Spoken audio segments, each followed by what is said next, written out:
G'day YouTube, Max right here, and it's been an interesting couple of weeks and months here. I've been really looking at the crypto market and just trying to understand exactly how it's changed over the last few years and come to some interesting conclusions. I think probably tomorrow I'm going to put a little bit more synthesized and put it out of videos explaining in a little bit greater detail. But I think there was an interesting component that was talked about yesterday by, I think Raoul Pal nailed this. So unfortunately I can't show the video, so I'm not at home doing with my normal setup, so I can't play the video so you can hear it in Raoul's words.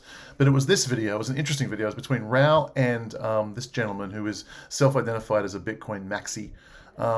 And that's an interesting concept too. Just Bitcoin maxi just means you really believe that Bitcoin's, I don't know what the actual definition is, but certainly they're kind of anti altcoins, or they see altcoins causing some kind of damage to the ecosystem, and you need to be Bitcoin and nothing else. I'm not that, but I must confess I am leaning more and more towards Bitcoin maxi as it is.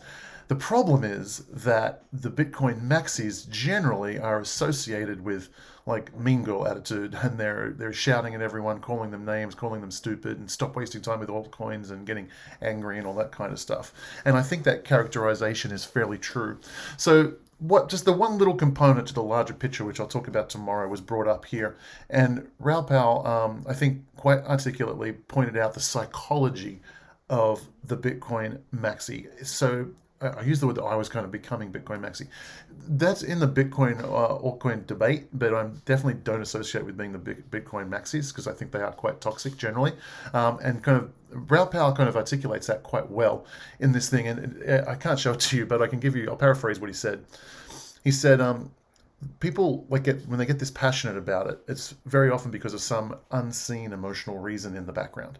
And the analogy he used, he said he got involved in the climate change debate on Twitter once, and there were people. I guess he quite believes in climate change, and why not just introduce taxes and let government control things, and they'll save us from the reckoning day of climate. Now, I don't agree with that position at all.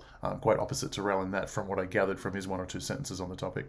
But what he said was he pulled a couple of people aside on Twitter, the people who were railing against that, and he went a little bit deeper in the conversation. And what he realized was that people were coming from an emotional perspective. They were coming from, I can't afford for gas prices to go up, therefore I have to fight against this climate change narrative. And I have no doubt that those people exist, and I have no doubt that that happened. I'm certainly not that. I disagree with the climate change stuff for different reasons. But I think what he very eloquently found out was that people don't know themselves well enough. Their motivations for maybe making an argument that people can see is driven by a feeling on the inside that people cannot see. And he used that analogy to leapfrog into the Bitcoin maxis, basically claiming that the Bitcoin maxis, the ones who are yelling on Twitter and insulting people and calling them names, etc., like that, the real reason that they are like that is not because they're so passionate about Bitcoin or on a philosophical perspective, which is how they present themselves. The real reason they do that is, quite frankly, they've just invested all their money in Bitcoin. It's their one big shot. They probably don't have that many skills. They don't know how to make money any other way.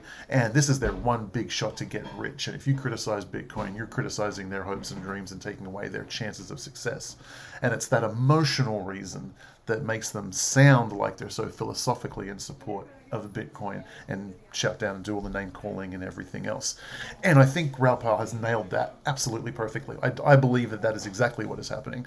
I think that psychological issue with the Bitcoin maxis, the ones who are like I said, I'm kind of leaning towards the Bitcoin maxis a little bit in terms of the debate between Bitcoin and the altcoins. But at no point will I ever be calling names to other people and shouting them down, because I'm disinterested in whatever happens. I'm going to be fine either way, and I don't have to. I'm not emotionally invested in one thing or another. But the guys who are name calling and being mean and doing all that stuff, that's an emotional problem with themselves, and they need to go on a journey of self-discovery to figure that out. So I just thought that was a fun thing. This is a really, really good interview, I think, between Raoul Pal and Bitcoin Maxi. It's just a little bit different from what we normally see from Raoul Pal, and I think it's interesting, and it's an important component to understanding the new landscape that is in crypto that I've really spent the last couple of months just just trying to understand. We've had institutional money come in. We've had things. We've got the explosion of altcoins. We had the ICO explosion in 2017, and then the shakeout the following years, and then it really begs the question: what is the purpose of those bear markets? What is it doing? And I think I'm going to kind of answer those questions in tomorrow's video. Hopefully, I get a chance to do it tomorrow. So make sure you subscribe. Make sure you like this video. Comment below. Do you see, are you on Twitter? Are you seeing the toxicness from the Bitcoin maxis? Are you seeing the mean girl attitude coming out, calling people's names who people disagree with them under the guise of some kind of philosophical debate? Let me know if you're seeing that. Let me know if you think my analysis and Raoul's analysis is correct, and then make sure you subscribe. Stay tuned for tomorrow, because I really want to unpack and understand the changing landscape of the cryptocurrency, because that's going to give us some clues as to where it's going to go in the future. So guys, take care, and I will see you soon.